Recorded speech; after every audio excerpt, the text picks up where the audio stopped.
Hello everyone, स्वागत है एक बार फिर से आप सभी साथियों का शिक्षा संकल्प के इस ऑनलाइन यूट्यूब प्लेटफॉर्म पर। कैसे हैं आप सभी साथी? आशा करते हैं कि आप लोग बहुत ही अच्छे होंगे, स्वस्थ होंगे। आप सभी जानते हैं डेली सुबह 11:30 बजे सामान्य ज्ञान की स्पेशल क्लास होती है जो कि बीएड एंट्रेंस एग्जाम 2026 के लिए महत्वपूर्ण है।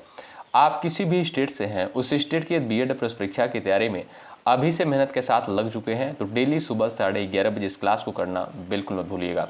साथियों, हमने आपसे कहा था यदि आप लोग डेली इन क्लासेस को अटेंड कर रहे हैं तो आपको जीके जीएस सेगमेंट में कोई समस्या नहीं होगी, बहुत ही कंफर्टेबल फील करेंगे। और भाई 2 दिन जो है क्लास नहीं हो पाई, उसके लिए हमें क्षमा करिएगा आप लोग। और आइए आज से हम लोग यहाँ पर इस क्लास को कंटिन्यू करेंगे और डेली जो है ये क्लास सुबह 11:30 बजे होती है, आप सभी साथियों को पता है। तो चलिए शुरुआत कर लेते हैं बिना किसी देरी के। और क्वेश्चन नंबर पहला स्क्रीन पर दिया गया है, आंसर दीजिएगा।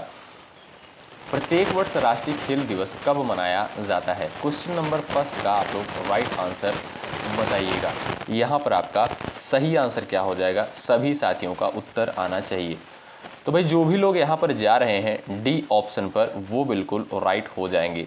साथियों 29 अगस्त को जो है राष्ट्रीय खेल दिवस के रूप में मनाया जाता है। ठीक है, याद रखिएगा साथियों, राष्ट्रीय खेल दिवस जो है भारत में हॉकी के जादूगर मेजर ध्यानचंद की जयंती पर मनाया जाता है। आप सभी साथियों को पता है, नहीं पता है तो जानिए। मेजर ध्यानचंद को जो है हॉकी का जादूगर कहा जाता है और मेजर ध्यानचंद का जन्म साथियों 29 अगस्त, याद रखिएगा 29 अगस्त 1905 को जो है हुआ था। तो इनकी जयंती पर, यानी इनकी जयंती पर 29 अगस्त को ही राष्ट्रीय खेल दिवस के रूप में मनाते हैं। तो डी ऑप्शन जो आपका दिया है बिल्कुल सही आंसर है। अगला सवाल, संविधान में उद्देश्य प्रस्ताव जो है किसके द्वारा प्रस्तुत किया गया था? डबल स्टार लगाइए, मोस्ट इंपॉर्टेंट क्वेश्चन है। चलिएगा, क्वेश्चन नंबर सेकंड का राइट आंसर आप लोग बताएंगे। संविधान में उद्देश्य प्रस्ताव किसके द्वारा प्रस्तुत किया गया था? तो ध्यान रखें भाई, आपका जो सही आंसर हो जाएगा पंडित जवाहरलाल नेहरू के द्वारा। साथियों याद रखिएगा, पंडित जवाहरलाल नेहरू के द्वारा 13 दिसंबर 1946 को जो है उद्देश्य प्रस्ताव प्रस्तुत किया गया था। ठीक है, तो यहाँ पर आपका जो थर्ड ऑप्शन दिया है ये बिल्कुल आपका करेक्ट आंसर हो जाएगा। क्वेश्चन नंबर तीसरा है, पंजाबी जो है किस लिपि में लिखी जाती है? देवनागरी में, गुरुमुखी में, सिंधी में, इनमें से कोई नहीं। क्वेश्चन नंबर थर्ड का राइट आंसर आप लोग बताएंगे। सही उत्तर क्या हो जाएगा? सभी साथियों का आंसर आना चाहिए, बताएं। पंजाबी जो है किस लिपि में लिखी जाती है? तो यहाँ पर जो भी साथी जा रहे हैं बी ऑप्शन पर बिल्कुल राइट आंसर हो जाएगा उनका। ठीक है भाई। साथियों लीप यानी किसी भी लैंग्वेज का लिखने का तरीका होता है, यानी लीप किसे कहते हैं? किसी भी भाषा का जो लिखने का तरीका होता है उसे ही हम क्या कहते हैं साथियों? लीप कहते हैं। तो जो पंजाबी लैंग्वेज है, यानी जो पंजाबी भाषा होती है, इसे गुरुमुखी लिप के अंतर्गत लिखा जाता है। बी ऑप्शन बिल्कुल राइट आंसर हो जाएगा। देवनागरी लिप आप सभी साथियों को पता है, जो आपकी ये हिंदी लैंग्वेज है, जो हिंदी भाषा है, इसको जो है देवनागरी लिपि में लिखा जाता है। ठीक है, तो आपका यहाँ पर बी ऑप्शन जो दिया है गुरुमुखी, वो बिल्कुल करेक्ट आंसर है। अगला सवाल ये रहा, राज्यसभा जो है एक अस्थाई सदन है जो कभी भी भंग नहीं होता। इसके सदस्यों का कार्यकाल जो है कितने वर्षों का होता है? देखिए साथियों, राज्यसभा से जो है 3 टाइप के सवाल पूछे जा सकते हैं पेपर में।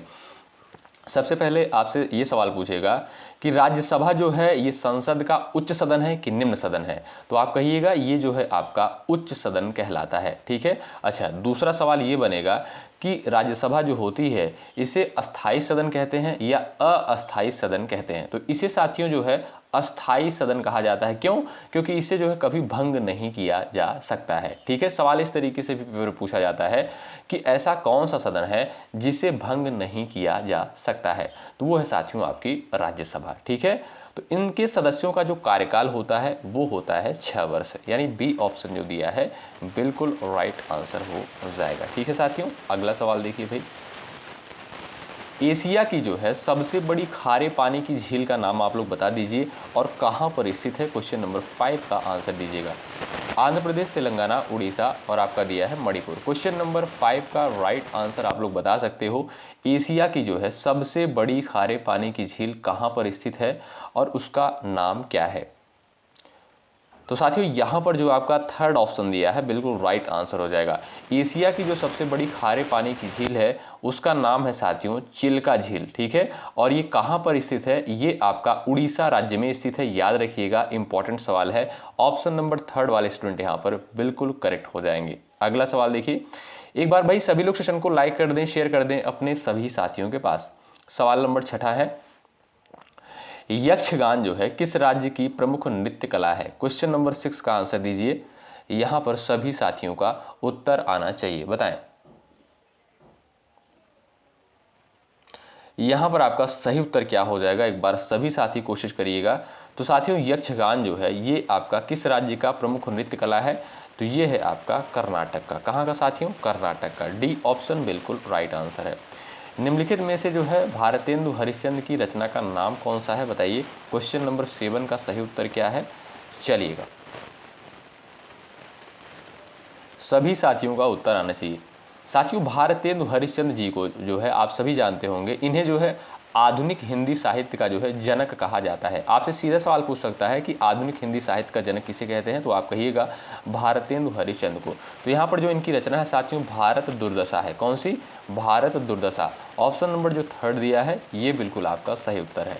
हार्नबिल त्योहार जो है किस राज्य में मनाया जाता है। क्वेश्चन नंबर 8 का राइट आंसर क्या हो जाएगा, एक बार सभी साथी उत्तर करिएगा, चलिएगा यहां पर सभी साथी आंसर करेंगे। हार्नबिल त्योहार जो है ये आपका किस राज्य में मनाया जाता है। यहाँ पर जो भी साथी गए हैं भाई ऑप्शन नंबर ए पर नागालैंड पर, वो बिल्कुल यहाँ पर राइट हो जाएंगे।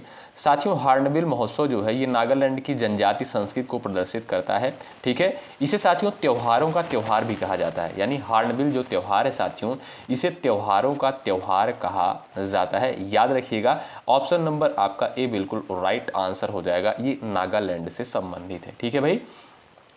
अगला सवाल, निम्नलिखित में से किसने जो है तीसरे गोलमेज सम्मेलन में भाग लिया था। क्वेश्चन नंबर 9 का आंसर आप लोग बताएं, यहां पर आपका सही आंसर क्या हो जाएगा, बताएं, चलिएगा साथियों 3 जो है गोलमेज सम्मेलन हुए थे, याद रखिएगा आप लोग। आपका 1930 में हुआ था, कब, 1930 में, 1931 में हुआ था और आपका 1932 में, ठीक है। देखिए यहाँ से जो है 2 सवाल पेपर में पूछा जाता है कि तीनों गोलमेज सम्मेलन में भाग लेने वाले व्यक्ति का नाम बताइए, तब आप कहिएगा डॉक्टर बी.आर. अम्बेडकर जो थे ये तीनों गोलमेज सम्मेलन में जो है भाग लिए थे, ठीक है। अच्छा दूसरे गोलमेज में, यानी साथियों एक सवाल और बनता है आपसे, ऐसा पूछा जाएगा कि महात्मा गांधी जो है किस गोलमेज सम्मेलन में भाग लिए थे, तो आप कहिएगा दूसरे गोलमेज सम्मेलन में, यानी 1931 का जो दूसरा गोलमेज सम्मेलन हुआ था इसमें जो है महात्मा गांधी भाग लिए थे, ठीक है भाई। और तीनों गोलमेज सम्मेलन में कौन भाग लिया था, डॉक्टर बी.आर. अम्बेडकर। अब यहाँ से आपसे सवाल पूछता है कि निम्नलिखित में से किसने जो है तीसरे गोलमेज सम्मेलन में भाग लिया था, तो आप कहिएगा बी.आर. अम्बेडकर। ऑप्शन नंबर यहाँ पर जो थर्ड दिया है बिल्कुल राइट आंसर हो जाएगा, ठीक है। रजिया सुल्तान जो है निम्नलिखित में से किस राजवंश की थी। क्वेश्चन नंबर 10 का आंसर बताएं, फटाफट आप लोग जवाब दीजिएगा साथियों। चलिए रजिया सुल्तान जो है किस राजवंश से संबंधित थी।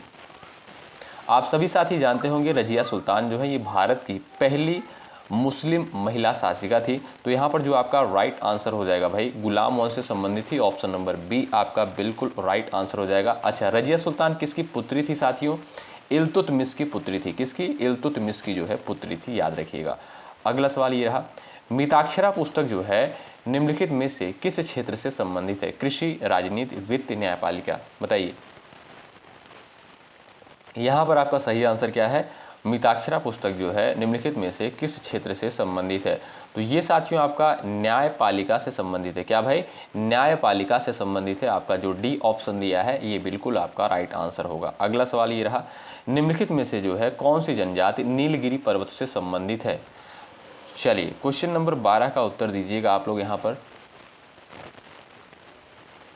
यहाँ पर आपका सही आंसर क्या हो जाएगा, सभी साथियों का उत्तर आना चाहिए क्वेश्चन नंबर 12 का। निम्नलिखित में से कौन सी जनजाति जो है नीलगिरी पर्वत से संबंधित है।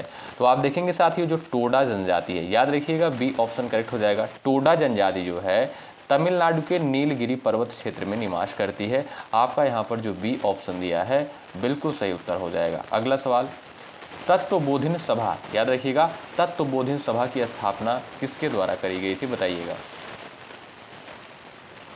यहाँ पर आपका सही आंसर क्या हो जाएगा, सभी साथी उत्तर देने का प्रयास करें।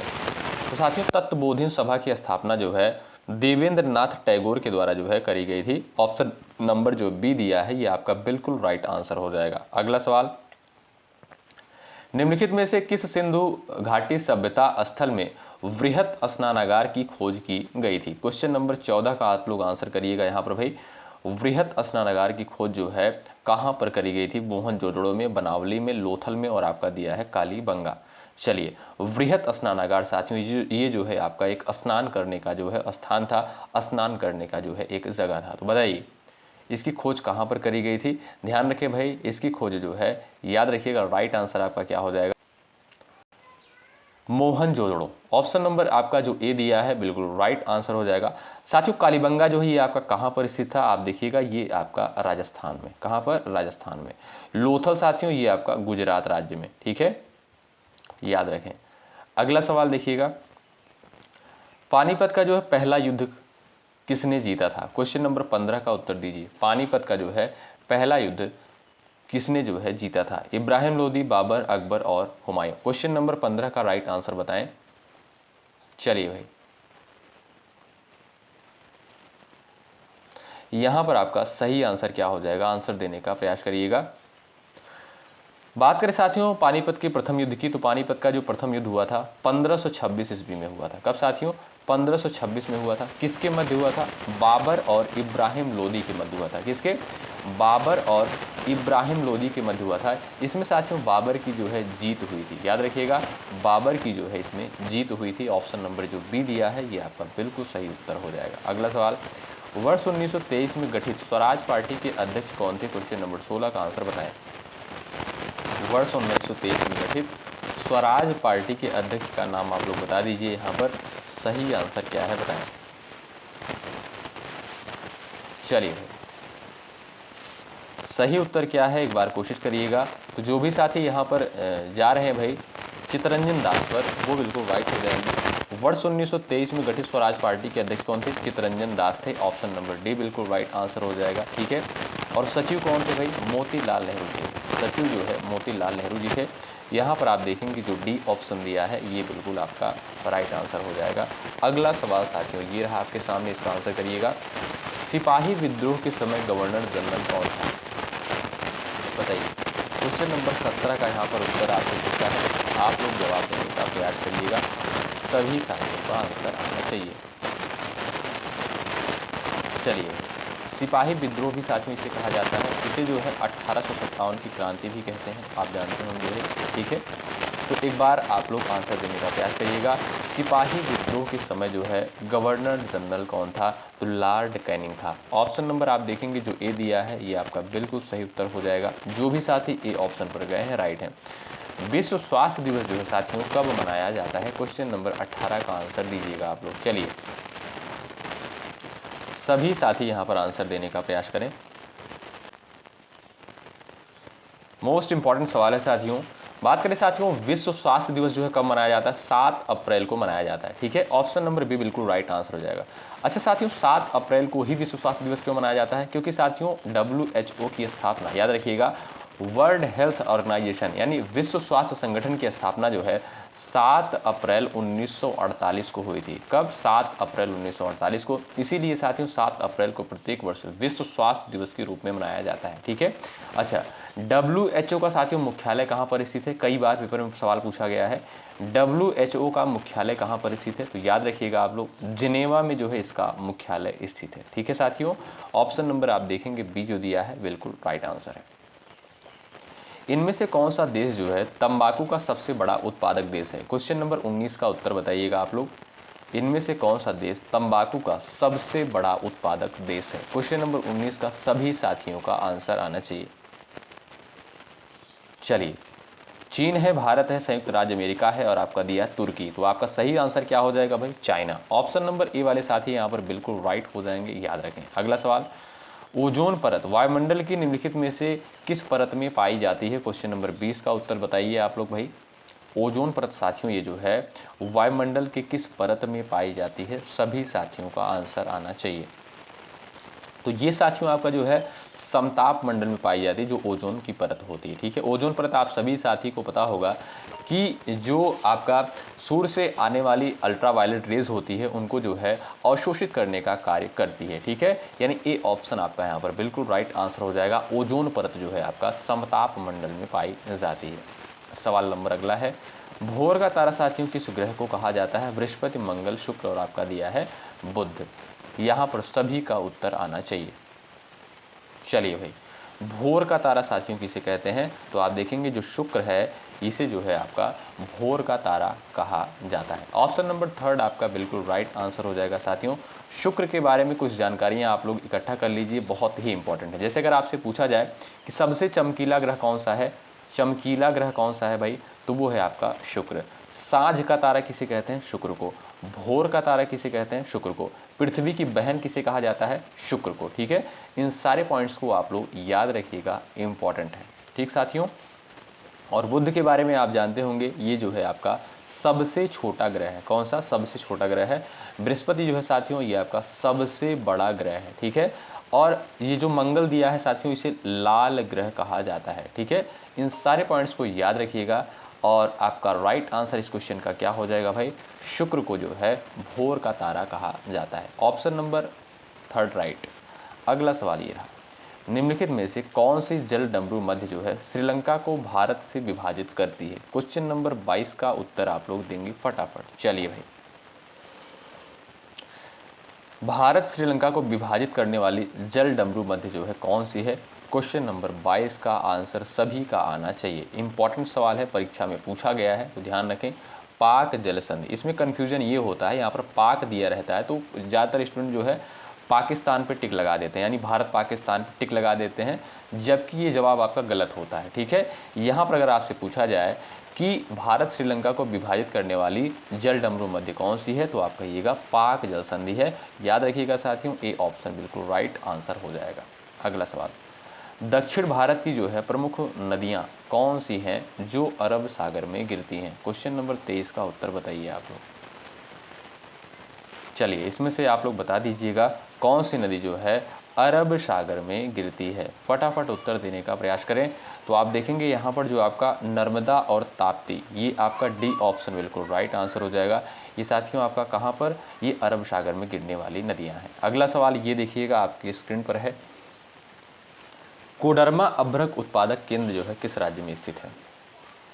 बताइए, कोडरमा अभ्रक उत्पादक केंद्र जो है ये आपका किस राज्य में स्थित है? सभी साथियों का उत्तर आना चाहिए।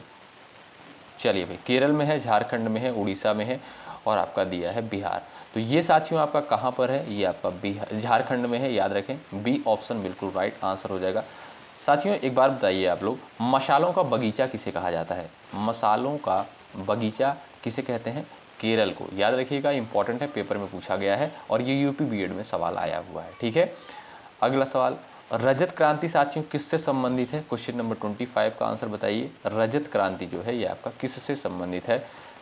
कीमती खनिज से, चावल से, कपास से, अंडा से। तो आप देखेंगे एग से यानी अंडा से। ऑप्शन नंबर डी बिल्कुल आपका राइट आंसर हो जाएगा। ये रहा भाई अगला सवाल आपके स्क्रीन पर, इसका उत्तर दीजिए। 2011 की जनगणना के अनुसार निम्नलिखित में से किस राज्य में देश में अनुसूचित जनजातियों का प्रतिशत सबसे अधिक है? बताइए, ये आपके सामने क्वेश्चन नंबर 26 दिया है। अनुसूचित जनजातियों का प्रतिशत साथियों जो है सबसे अधिक किस राज्य में है? बताइएगा।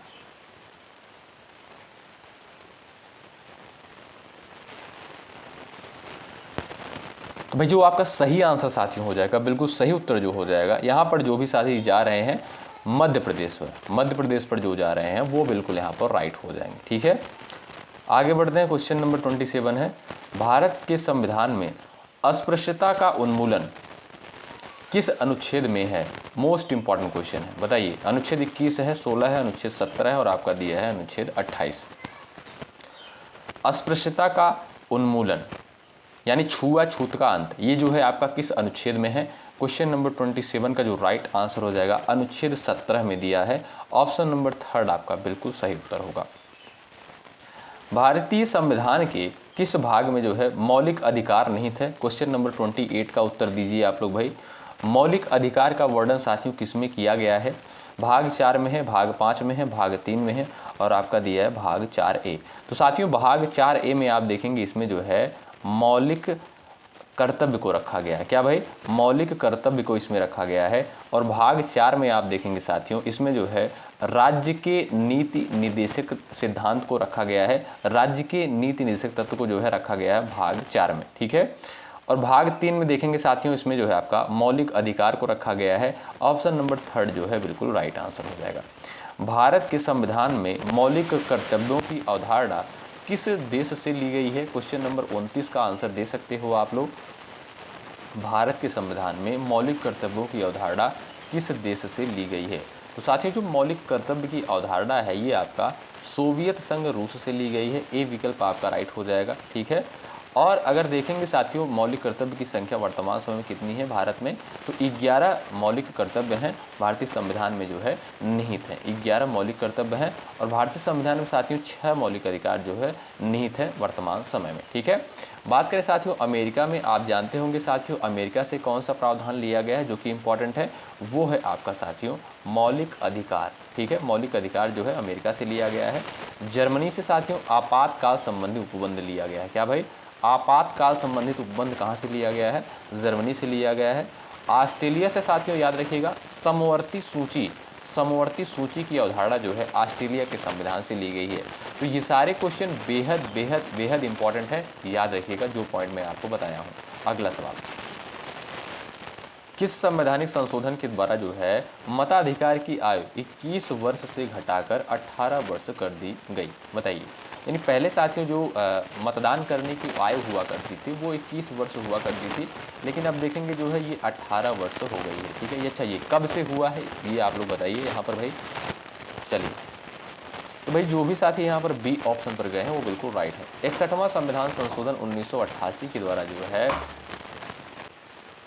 मतदान की आयु जो है 21 वर्ष से घटाकर 18 वर्ष कर दी गई। आपका बी ऑप्शन जो है साथियों ये बिल्कुल सही आंसर हो जाएगा।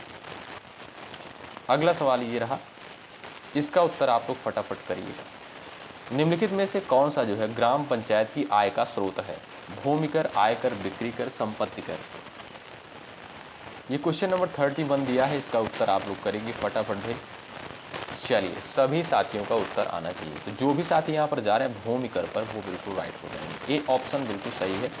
भारतीय संविधान की 8वीं अनुसूची में प्रारंभ में कितनी भाषाओं को शामिल किया गया था? बताइए।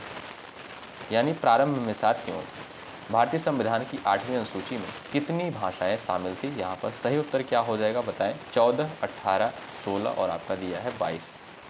तो जो भी साथी यहाँ पर जा रहे हैं ऑप्शन नंबर ए पर 14 पर वो बिल्कुल राइट हो जाएंगे। 8वीं अनुसूची में प्रारंभ में जो है साथियों 14 भाषाएं शामिल थी। वर्तमान समय में आप देखेंगे 22 भाषाएं शामिल हैं। आपका यहाँ पर ए ऑप्शन बिल्कुल राइट आंसर है। लोकसभा और राज्यसभा की संयुक्त बैठक किसके द्वारा बुलाई जाती है? क्वेश्चन नंबर 33 का आंसर दीजिएगा। लोकसभा और राज्यसभा की संयुक्त बैठक किसके द्वारा बुलाई जाती है? राष्ट्रपति के द्वारा बुलाई जाती है। ए ऑप्शन राइट है। लोकसभा साथियों ये संसद का जो है निम्न सदन है। राज्यसभा जो है ये संसद का उच्च सदन है, ठीक है। याद रखें आप लोग, इंपॉर्टेंट है। अगला सवाल, नीति आयोग के पदेन अध्यक्ष जो है कौन होते हैं? क्वेश्चन नंबर 34 का आंसर दीजिए। नीति आयोग के जो है पदेन अध्यक्ष कौन होते हैं? सभी साथियों का उत्तर आना चाहिए। राष्ट्रपति, प्रधानमंत्री, गृह मंत्री, वित्त मंत्री। तो सही आंसर है साथियों आपका यहाँ पर क्या भाई? प्रधानमंत्री। ऑप्शन नंबर बी करेक्ट है। नीति आयोग की स्थापना कब करी गई थी? 2015 में नीति आयोग की स्थापना करी गई थी, ठीक है। बी ऑप्शन बिल्कुल राइट है। नीति आयोग के जो पदेन अध्यक्ष होते हैं प्रधानमंत्री जी होते हैं। अच्छा, वर्तमान समय में अध्यक्ष कौन है नीति आयोग के? बताइए कमेंट बॉक्स में। शक्ति की इकाई क्या है? किलोवाट, अश्वशक्ति, वाट, ऊपर के सभी। बताइए। तो यहाँ पर 35 नंबर का क्वेश्चन दिया है, इसका जो सही आंसर हो जाएगा ऊपर के सभी, यानी इनमें से सभी। डी ऑप्शन राइट है। साइट्रिक अम्ल का प्राकृतिक स्रोत साथियों क्या है? क्वेश्चन नंबर 36 का आंसर आप लोग बताइए। साइट्रिक अम्ल का जो प्राकृतिक स्रोत होता है वो क्या होता है? तो आप देखेंगे जो साइट्रिक अम्ल है साथियों, जो खट्टे फल होते हैं उसमें जो है आपका साइट्रिक एसिड पाया जाता है, ठीक है। तो ये आप देखेंगे यहाँ पर जो राइट आंसर हो जाएगा संतरा हो जाएगा। नींबू में भी साथियों आप देखेंगे साइट्रिक एसिड ही पाया जाता है। ऑप्शन नंबर आपका जो थर्ड दिया है बिल्कुल राइट आंसर होगा। अगला सवाल, ऑक्सीकरण से बचने के लिए आलू के चिप्स को किस गैस में संग्रहित किया जाता है? 37 का उत्तर बताइए।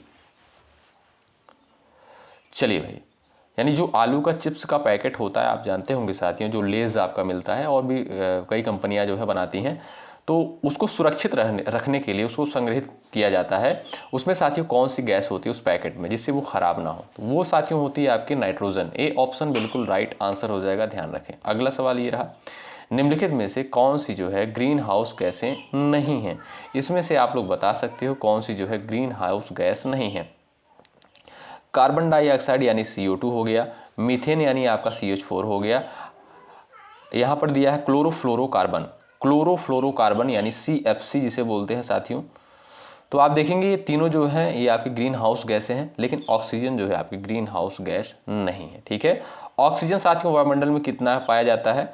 21%, 21%। अच्छा, सबसे अधिक मात्रा में कौन सी गैस वायुमंडल में पाई जाती है? 78% जो है नाइट्रोजन पाई जाती है।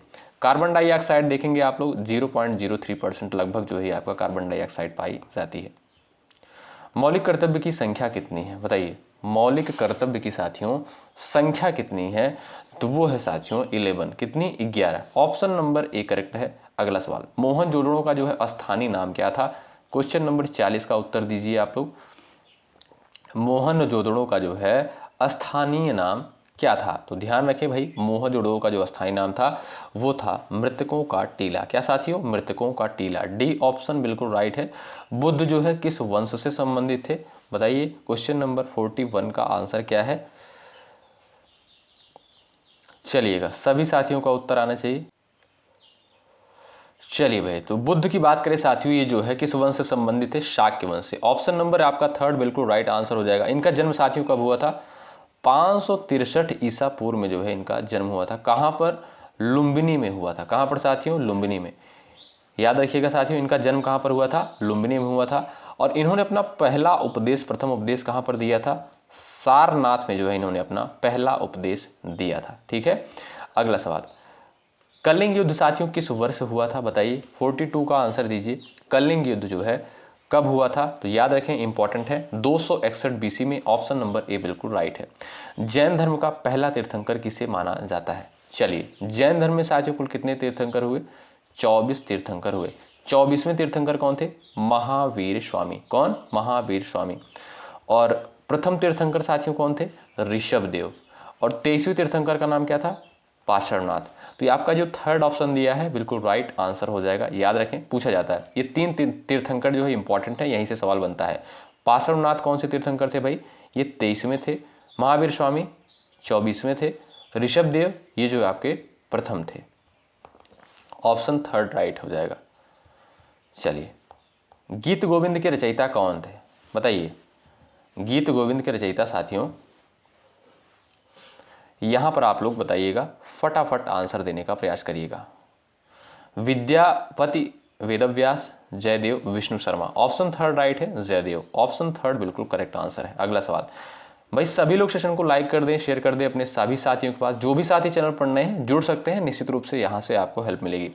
भारत का नेपोलियन के नाम से साथियों कौन सा राजा विख्यात था? तो आप देखेंगे सही उत्तर हो जाएगा समुद्रगुप्त। कौन साथियों? समुद्रगुप्त। ऑप्शन नंबर बी बिल्कुल राइट आंसर हो जाएगा। इसे जो है भारत का नेपोलियन कहा जाता है।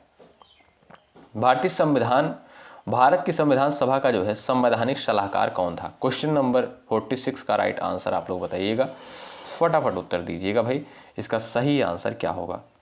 भारत की संविधान सभा का संवैधानिक सलाहकार जो है किसे कहा जाता है? BN राव को।